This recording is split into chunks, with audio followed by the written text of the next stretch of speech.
Assalamualaikum warahmatullahi wabarakatuh. Selamat berjumpa kembali sahabat-sahabat Ubartu TV dalam acara kami, yaitu acara Ngeguar ya, sejarah Sunda ya.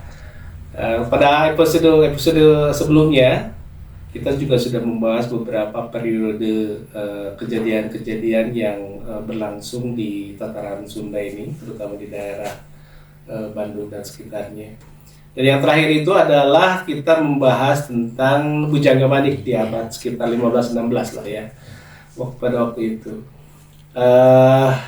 Ini mungkin sebagai akhir dari perkembangan Hindu mungkin yang ada di tataran Sunda. Yang saat ini juga telah hadir di studio bersama kami Kang Igun Wisaguna. Ya, terima kasih telah datang Kang Igun. Ya, beliau ada sebagai pemerhati pemerhati sejarah. Ya. Tata ruang. Pemerhati tata ruang. Kebetulan beliau sebagai salah satu dosen tata ruang yang ada di perguruan tinggi swasta yang ada di Bandung. Oke, Kak Igun, mungkin kita sudah saat ini kita juga mengenal dengan kata Arca Manik lah ya. Itu merupakan salah satu kecamatan yang ada di kota Bandung. Tapi banyak orang yang tidak menyangka bahwa sebenarnya Arca Manik ini dulunya itu adalah sebuah kerajaan mungkin ya. Kerajaan yang ada di kota Bandung. Nah, mungkin sekarang kita membahas Arca Manik ini sebagai pewaris tradisi Medang dan di Pajajaran. Ya begitu Kang Igun ya. Maka silakan Kang Igun kita bahas nih. Ya, jadi Arca Manik ini kalau perumahan ya. Arca Manik perumahan ya sama ini. Benar. Itu ada di Kota Bandung. Di Kota Bandung. Ya. Tapi yang jadi sejarah sebenarnya ada di atas ya, yaitu di Desa Mekar Manik gitu ya. Desa Mekar Manik itu Kabupaten Bandung. Jadi kan, tapi kawasannya cukup luas, meliputi kawasan yang sekarang juga jadi Mandala Jati gitu ya, dan juga berkaitan dengan yang sebagian lagi adalah Cimenyan gitu ya. Jadi memang ternyata menyimpan sesuatu yang luar biasa nih. Kita akan keluar ya. Berarti bisa impun ya situ ya? Bisa impun. Oh iya benar. Bahkan salah satu mungkin nanti pusatnya ada justru masuk ke Kota Bandung nanti. Itu masih impun ya. Mungkin kita akan lebih terstruktur gitu ya, kita akan bahas ya. Kita coba perlihatkan slide presentasinya seperti apa. Ya, ini adalah kita coba dengan Arca Manik sebagai pewaris tradisi Medang dan Pajajaran nih. Tadi kemarin kita sudah episode terdahulu bicara tentang Medang ya. Banyak bicara Medang, artinya sebagai tempat pencerahan atau pemujaan siwa lah istilahnya gitu ya. Nah, kemudian tapi ada kalau Arca Manik itu akan identik dengan pewaris Pajajaran. Nah, kita lihat gitu ya. Nah, ada pertanyaan yang cukup menggelitik gitu ya. Ini semua pertanyaannya seperti ini. Pasti. Kapan ya kerajaan Arca Manik itu lahir gitu ya. Nah, karena ini meskipun kerajaan kecil tapi namanya besar. Iya. Lalu cara apa? Nah, ini apakah masih Hindu ya atau sudah Islam gitu ya? Karena ini masa-masa transisi tadi yang saya disebutkan gitu ya. Transisi antara Hindu, bahkan ketika Pajajaran dikepung gitu. Sudah dikepung dengan di akhir-akhir abad-abad ini sudah dikepung oleh Banten di barat gitu ya, udah Islam, kemudian Cirebon sudah Islam di timur, Sumedang disusul kemudian Sumedang Islam, kemudian berikutnya juga Galuh juga itu Islam gitu ya. Jadi itu udah dikepung sekali gitu. Sehingga Arca Manik ini sebenarnya lebih pada condong coraknya apa gitu.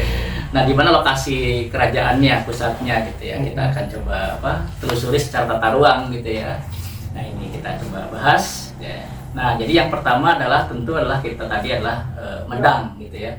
Karena wilayah Ujung Berung ini adalah wilayah yang kata kuncinya Medang gitu dalam beberapa naskah itu memang di peta-peta lama juga itu disebutnya adalah Medang. Medang itu tempat pencerahan ya. Jadi tempat istilahnya pemujaan lah. Pemujaan. Keagamaan lah ya mungkin gitu ya. Tapi juga sekaligus juga dia pendidikan tinggi gitu. Karena di situ ada karsian gitu sebagainya. Nah, jadi memang Arca Manik itu sebelum lahir sebagai Arca Maniknya sebagai kerajaan itu dulunya adalah daerah Medang gitu, atau disebut dengan Kaitar gitu ya. Iya. Jadi temuan-temuan arcanya itu jauh lebih dulu timbang kerajaannya gitu. Ya itu sudah dibahas pada sebelumnya ya. Jadi ini peta Ciela ya, peta Ciela itu 1660 ya, 1560 ya. itu masih kerajaan Timbanganten. Kemudian masih belum bisa melihat satu kerajaan Arca-Manik, tapi sudah menyebut namanya Medang. Ya, artinya Medang itulah tempat pemujaan gitu ya. Nah, jadi Ujung Berung pemujaan termasuk Arca-Manik ya. Nah, kita lihat posisi lahirnya. Jadi berbagai sumber kita coba rangkum gitu ya. Jadi kawasan Medang termasuk di situ adalah kawasan wilayah Arca-Manik, jadi kerajaan gitu ya. Itu bagian dari kawasan Medang ya. Pemujaan Hindu Siwa itu sejak Kendan ya, abad ke-6. Kemudian Galuh, Sunda sampai ke Pajajaran gitu ya, sampai abad ke tadi ya. Ini setelah nulis abad ke-17 gitu ya, abad ke-17 gitu ya. Nah, sehingga kita lihat ada alur yang masih hijau itu masih memperlihatkan bahwa runutan dari Hindu gitu ya. Gitu ya, Hindu. Jadi Medang ini masih berlangsung, kemudian masih berkaitan dengan Pajajaran gitu ya. Nah, kemudian kalau yang warna merah itu adalah sudah mulai dikepung dengan Islam gitu ya.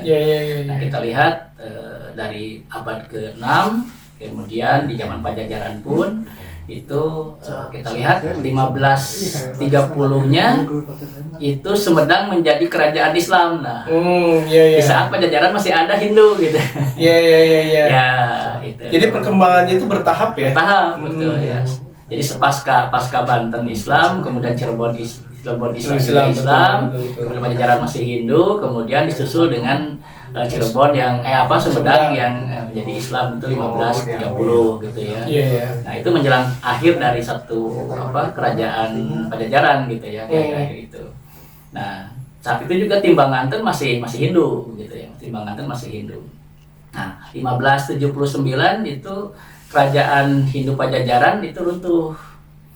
Nah, kemudian ini 1608 ini mendapat informasi bahwa lahir kerajaan Arca-Manik.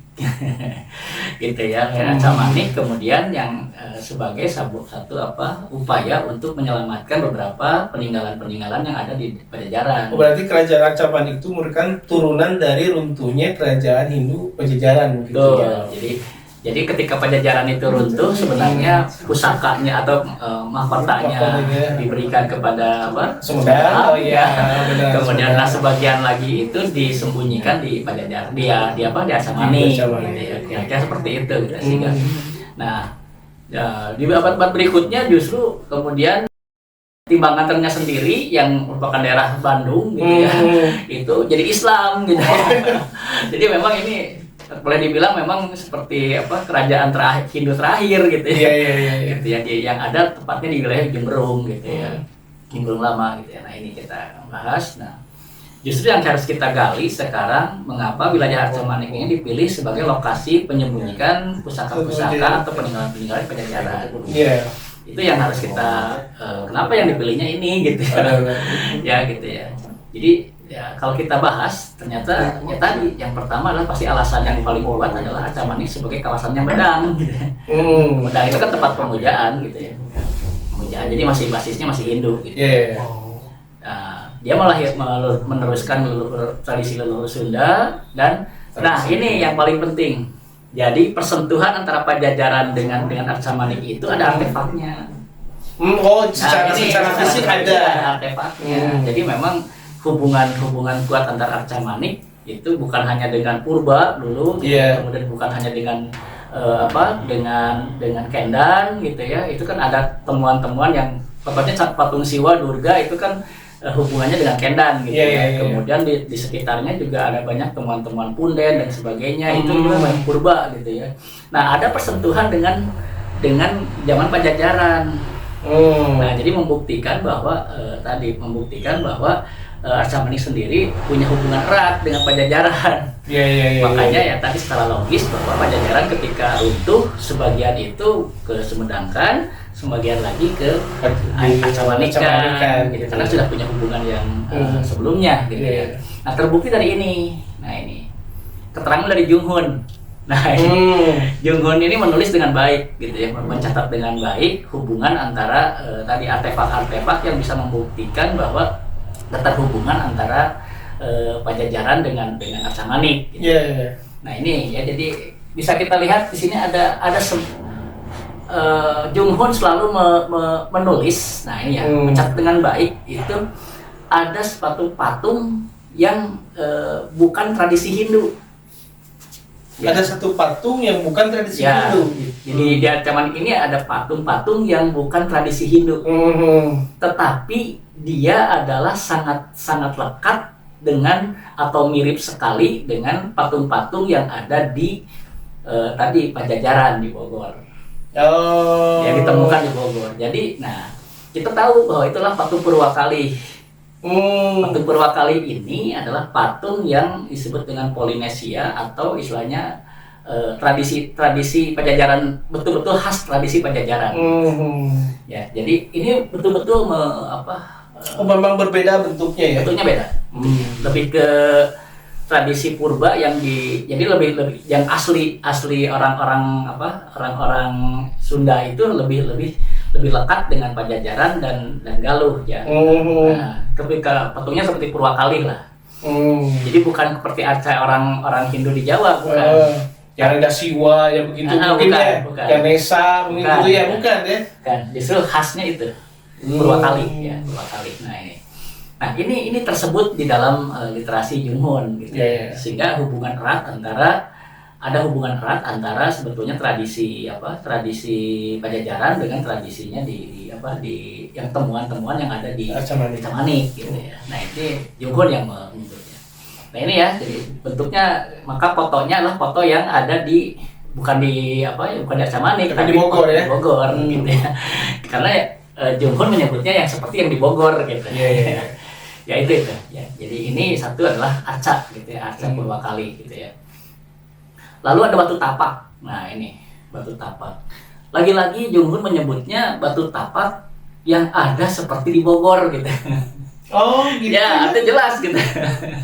Berarti artefak itu juga sebetulnya ditemukan mungkin sama Jung Hoon kan juga ya. Ya, di Jung Hoon ditulis kemudian, tapi dia menyebutkannya itu mirip atau sama dengan yang ada di Bogor gitu.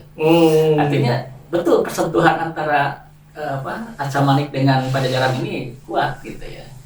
Nah, dengan fakta seperti ini jelas berarti jadi bahwa memang ya kenapa alasan kok istilahnya Pajajaran itu menyembunyikan ataupun mewariskan lah istilahnya tradisinya ke Acamanik gitu, karena memang dari awal memang sudah ada persentuhan yang secara kultur gitu ya. Mungkin bawaannya juga dari sana, dari Pajajaran. Ya betul ya. Jadi ada karena Acamanik itu percampuran dari purbanya ada, kemudian Hindu zaman Kendannya ada, Pajajarannya juga ada gitu. Gitu. Oke ya, jadi kalau begitu memang ada persentuhan ya, gitu ya. Nah, jadi itu yang pertama terjawab ya, gimana sebenarnya coraknya lebih dominan sebenarnya adalah dominan tradisi leluhur Sunda gitu ya, dan yang notabene adalah lebih kepada tradisinya Pajajaran gitu ya. Tapi memang campuran dengan Siwa dan sebagainya gitu ya. Nah, itu jadi sehingga ada hubungan erat, makanya wajar ketika ada literasi yang mengatakan bahwa runtuhnya Pajajaran kemudian diteruskan kepada Acamanik gitu. Ya, itu yang pertama terjawab gitu ya. Yang kedua adalah pertanyaan berikutnya adalah di mana lokasinya kalau gitu. Iya, benar. Nah, setelah saya analisis jalanlah gitu. Kekurilingan. Selama 4 tahun kan? Ada 2014 sampai sekarang kemarin itu kekurilingan masih jalan-jalan. Ya, jadi dengan berbagai literasi yang saya temukan gitu ya, kemudian juga dengan hasil jalan-jalan, ketemu tokoh dan sebagainya, pokoknya rasa gelar rupa lah gitu ya. Dan saya juga adalah karena saya SD juga di Sinanglaya gitu ya. Jadi menghayatinya betul lah karena dari kecil. Jadi yang tempat-tempat yang ada di wilayah Acamanik ini memang ya tempat saya main gitu ya. Jadi memang paham betul dengan yang sampai ke chemistry-nya gitu ya, masyarakatnya. Ya, jadi kesimpulannya, kesimpulannya bahwa memang ya ada 3 lokasi ya, yang selama ini yang paling saya paling memungkinkan dianalisis secara artefak, secara lapangan, dengan pola tata ruangnya dan sebagainya gitu ya. Artinya sangat komprehensif lah gitu ya. Nah, yang pertama itu memang Kampung Arca Manik atau Cikling.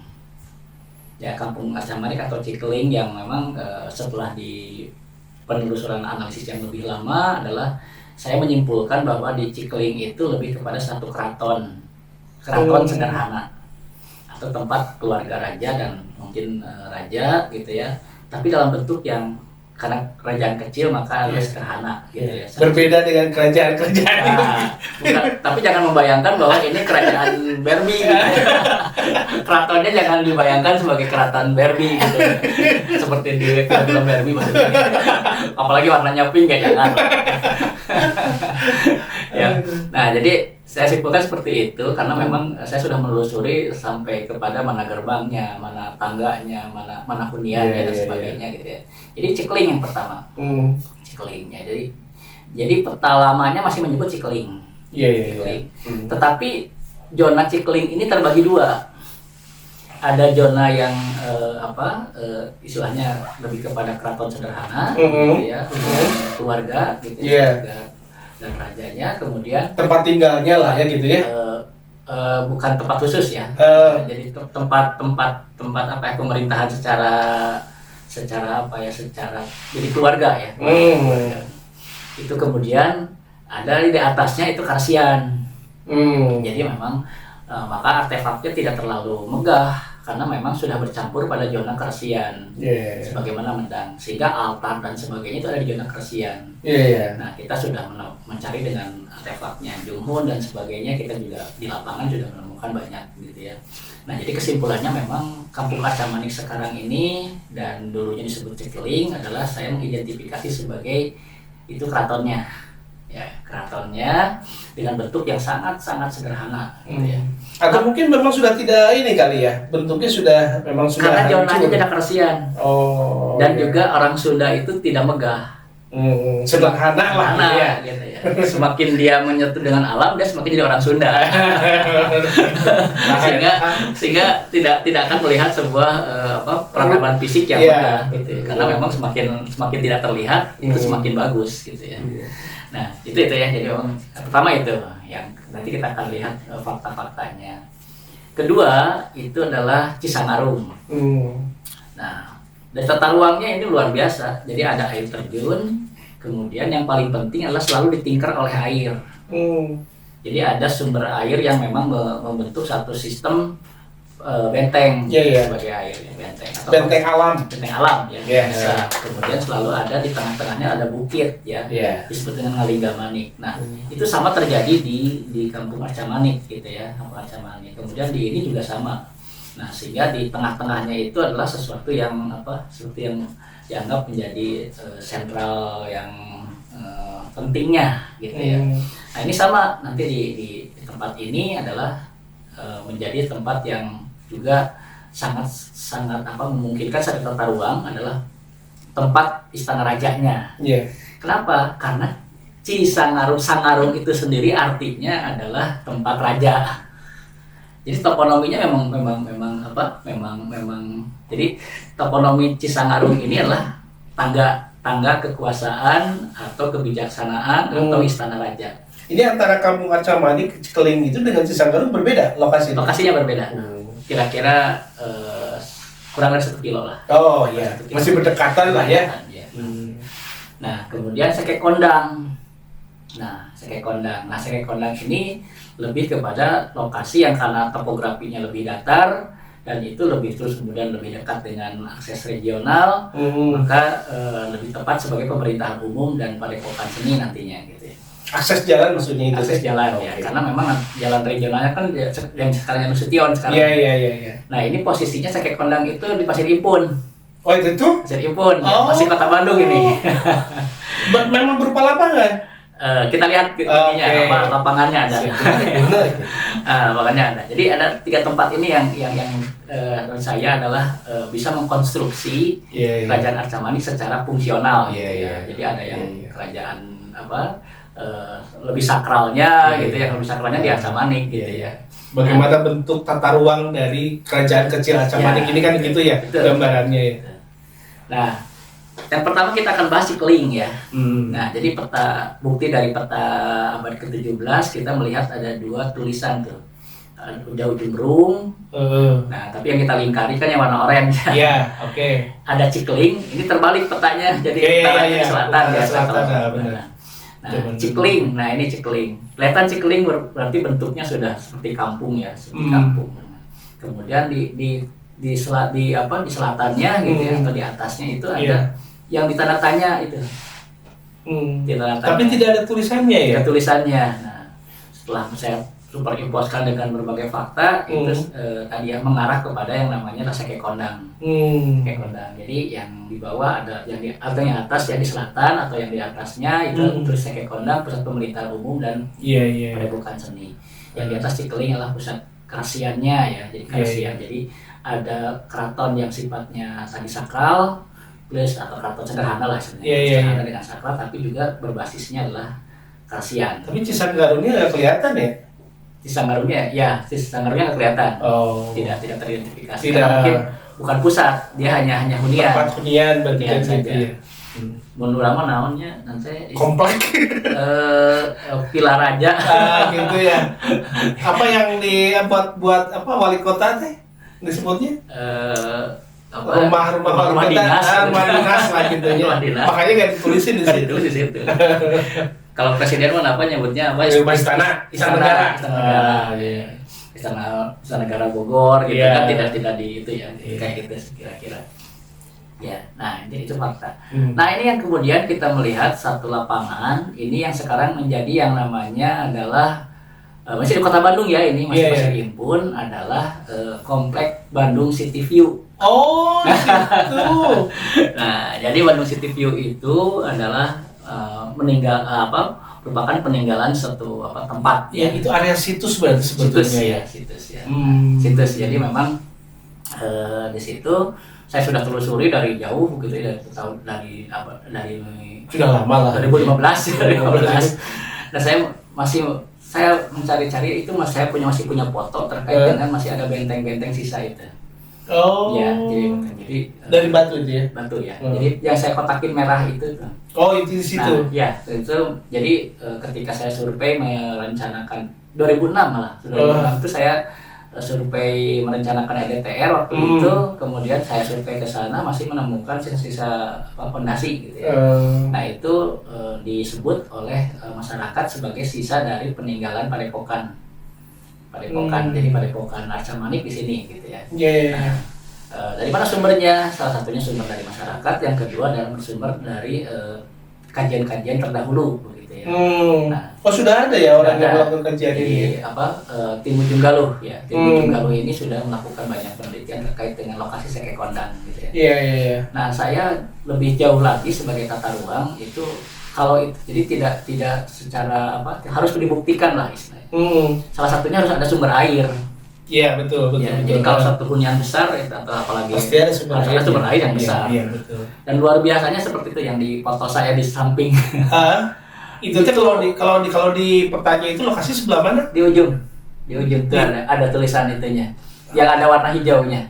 Di timur utara itu apa ya berarti? Timur laut, Bang. Timur laut ya. Yang ada tulisan itu. Tulisannya. Nah, itu timur laut itu adalah mata airnya. Ada mata air di situ. Dan luar biasa besarnya.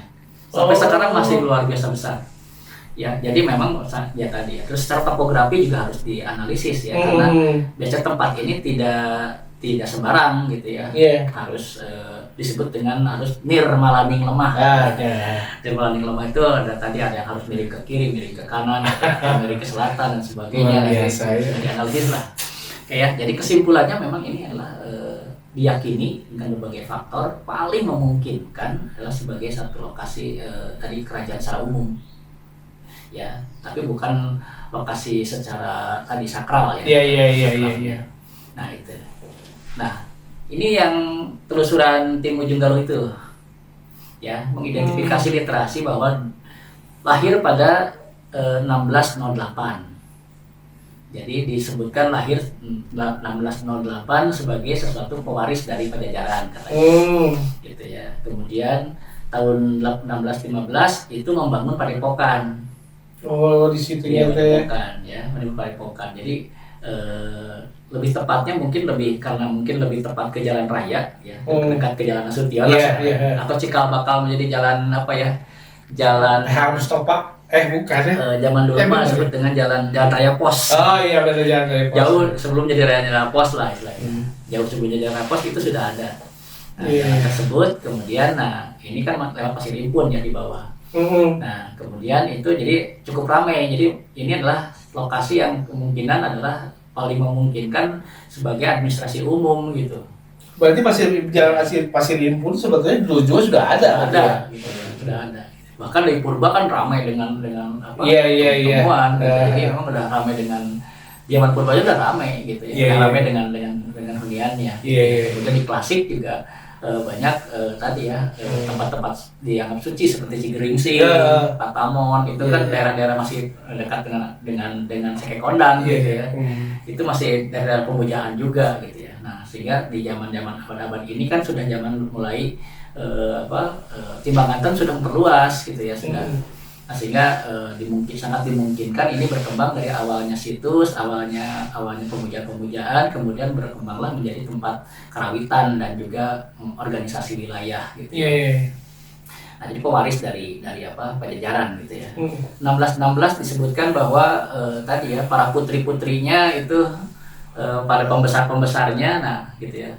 Nah, agak aneh kalau menyebutkan kalau 1616 para putri daripada pembesar keraton itu baru mulai menjadi murid di Sekekondang. Ya aneh kalau lokasi kerajaan aja di situ, kemudian padepokannya di situ, tapi baru jadi murid. Oh iya. Nah, menandakan bahwa ada lokasi lain yang tempat tinggal putri yang lebih sakral. Ya kan? Nggak mungkin kita atau karena belum cukup umur gitu. Nggak, paling memungkinkan karena tadi jadi lokasi kerajaan yang sakralnya yang lebih istimewanya ada di Arca-Manik gitu. Iya. Kenapa? Karena dia privat. Iya, oke. Privat gitu ya, privat. Privat dulu lah gitu ya. Dia masih privat di ininya. Di tempatnya.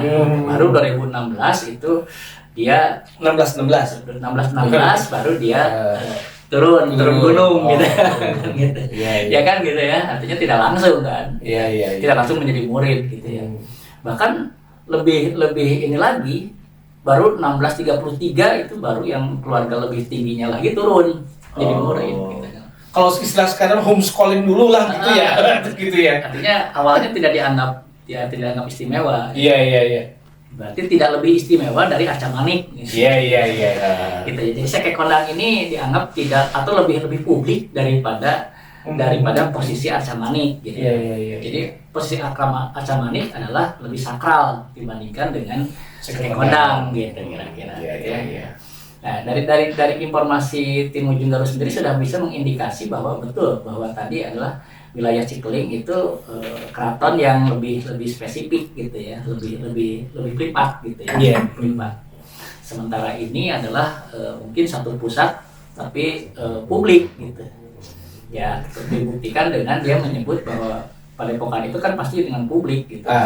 Bukan secara khusus karena tidak akan jadi peristiwa penting kalau 1616 dan 1633 itu tidak disebut kalau itunya turun gitu. Iya kan. Berarti ini bukan keputaran juga gitu kan. Ya, itu informasi penting di mana sebenarnya adalah analisis ketika tim Ujung Galuh ini dibedah lagi gitu ya. Nah, ini adalah Cisangarung. Ya, template. Jadi Cisangarung itu betul template. Itu template ya, itu template. Nah, Jadi Batu Templek ini posisinya menarik gitu ya. Jadi ada Sungai Cisangarungnya sendiri, kemudian di tengah-tengah di samping lain itu ada sungai yang Cisaranten. Ya, jadi dikepung oleh dua sungai gitu ya. Nah, tengah-tengahnya itu disebut dengan ada situs yang namanya adalah Abdul Teger. Jadi ada situs tempat raja. Ya, tempat raja. Jadi memang sangat disakralkan mungkin enggak? Ya, betul. Jadi memang istilahnya apa? Dari situsnya dan tata ruangnya, dari namanya, dari informasi apapun itu mengarah pada tindak. Itu situsnya berbentuk apa itu? Makam. Oh, ada makam di situ. Makam di sana. Ya, makam. Jadi, tapi saya melihat di tata ruangnya ini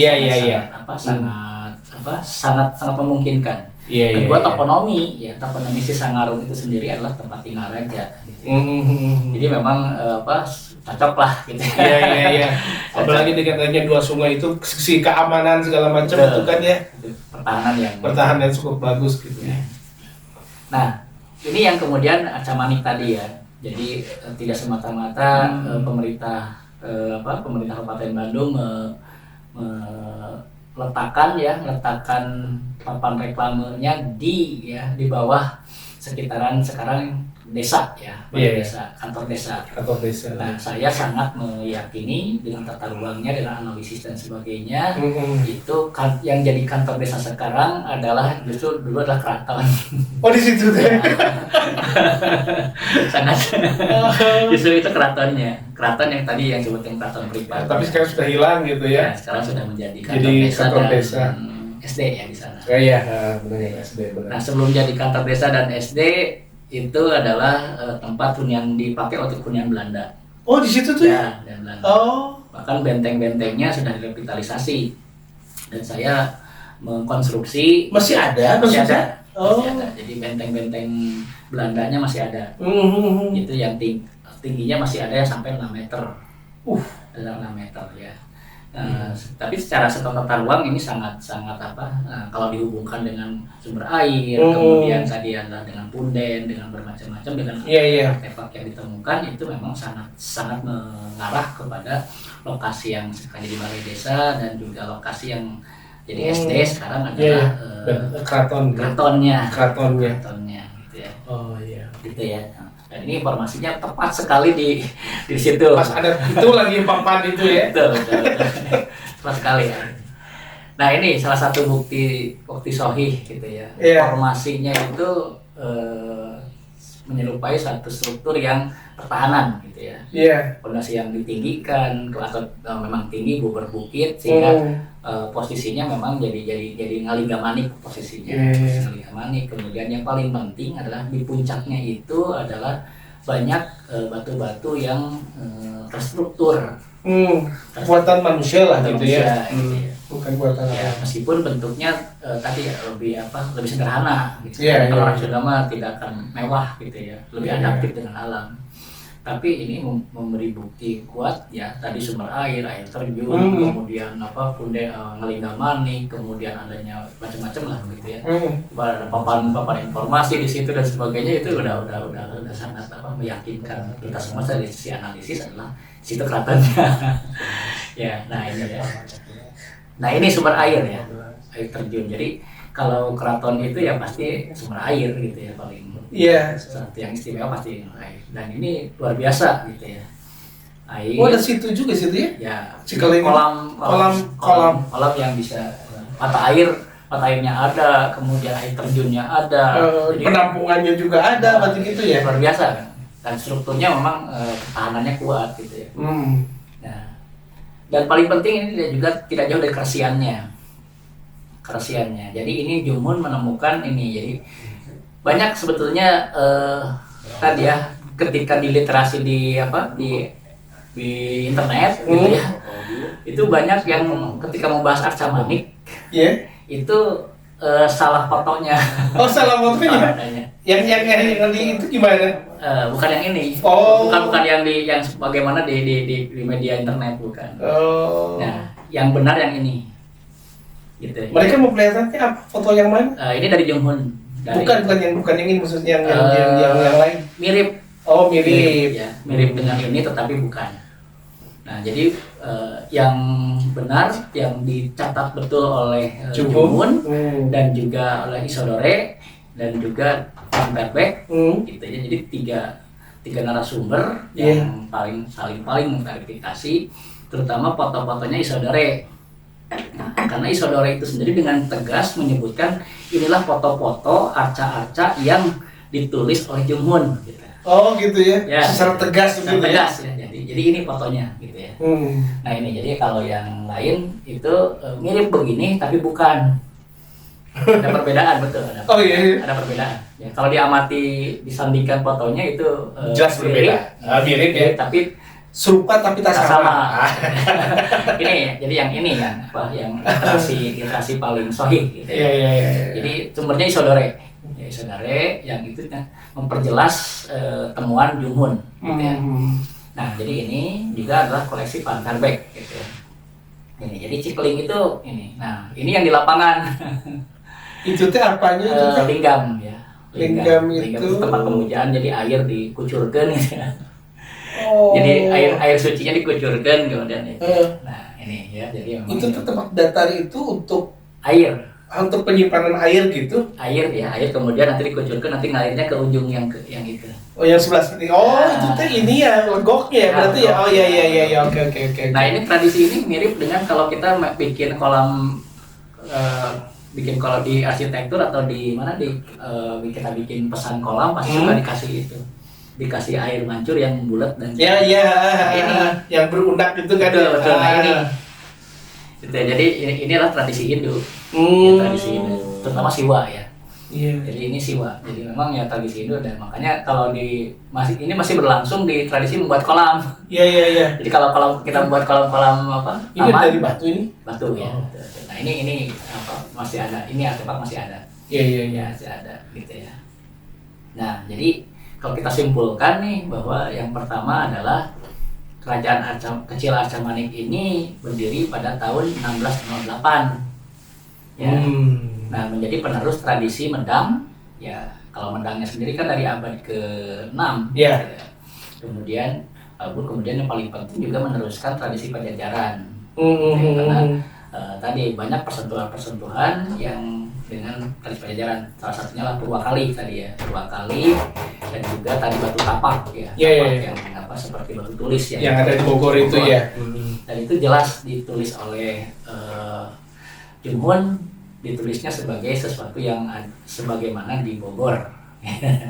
Atau di batu tulis Bogor. Jelas. Nah, itu kesimpulan pertama gitu ya. Yang kedua adalah bahwa Kerajaan Kecil Arca-Manik ini boleh jadi merupakan kerajaan corak Hindu terakhir. Ya, kenapa? Karena memang situasi dan kondisinya itu sudah terdesak. Terdesak oleh zaman.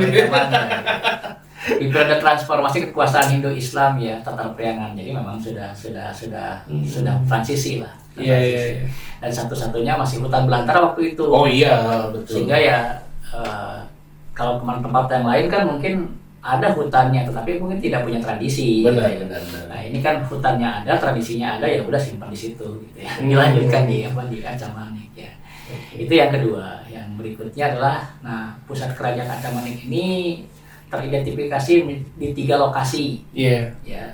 Dan masing-masing memiliki peran ya, fungsi-fungsi yang pertama adalah Kampung Arca-Manik atau Cikling. Kalau di peta namanya Cikling. Kalau peta udah kesini abad ke-20 baru nyebut Arca-Manik. Oh iya. Ya, Cikling ya. Tapi lokasi yang sama. Kalau itu urusan administrasi ya. Jadi mungkin sebenarnya bukan kerajaan Arca-Manik gitu sebenarnya. Iya. Mungkin ada nama lain sebetulnya ya. Saya lebih setuju mungkin kerajaan Cikling. Sebetulnya kerajaan, cuma tidak populer. Betul. Peta menyebutnya Cikling. Ya, tapi yang sekarang dikenal lebih Arca-Maniknya gitu ya. Nah, itu sebagai keraton pripat gitu ya. Kemudian juga di atasnya ada karsiannya. Jadi keratonnya pun sederhana gitu ya. Kemudian yang kedua wilayah Cisangarung ya. Cisangarung atau Batu Templek itu adalah khusus untuk istana raja, tempat tinggal rajanya. Villa rajanya lah. Iya, Ya, villa rajanya gitu ya. Tapi ini dalam sebetulnya dalam satu komplek kan ya sebetulnya. Satu komplek namanya Satu komplek tapi di lokasi-lokasi yang berbeda. namanya Lembah Cisaranten. Lembah Cisaranten. Ya, gitu. Padahal Cisaranten sekarang tuh ada di bawah. Oh, di sini Bang. Lembah Cisaranten di sini ya. Nah, Oke. Sekeng Kondang itu baru pemerintahan umum dan juga padepokan seni ya. Nah. Nah, gitu. Nah, Oke. itu mungkin yang bisa informasi gitu ya dan juga hasil kajian yang pernah. Ya, luar biasa. Sahabat Ubartu TV, mungkin kita juga bisa melihat ya bagaimana perkembangan zaman itu tidak bisa ditahan ya. Semuanya itu berjalan sesuai dengan kaidahnya masing-masing. Siapa yang kuat, maka dia yang akan unggul, bisa bertahan. Maka dia pun akan bisa memproyeksikan dirinya sebagai sesuatu yang budaya yang bisa bertahan. Demikian juga dengan ini ya, kita melihat bahwa dari mulai abad ke-6 kemudian sampai terakhir di abad ke-15-16 itu ternyata memang perubahan itu sungguh terjadi sehingga menggusur peradaban-peradaban yang sebelumnya ya. Nah, ini tidak lepas juga dari perannya perkembangan Islam yang ada di Bandung atau di tataran Sunda ini, yang itu bagaimana kekuatan Islam ini akhirnya bisa menggerus peradaban yang dari Hindu mungkin seperti itu ya. Kita akan lanjutkan lagi pembahasan tentang Islam ini, bagaimana Islam berkembang di Tatar Sunda di episode berikutnya. Oke, selamat berjumpa kembali. Jangan lupa selalu tonton Ubartu TV. Assalamualaikum warahmatullahi wabarakatuh. Ujung baru, na indung ka waktu. Ujung baru, na bapak zaman. Ujung baru, kesliti wajah. Jadi pusat motekan mancanegara. Ujung baru, na indung ka waktu. Ujung baru, na bapak zaman. Ujung baru, kesliti wajah. Jadi pusat motekan mancanegara. Hayu rembuk cukung sauyu.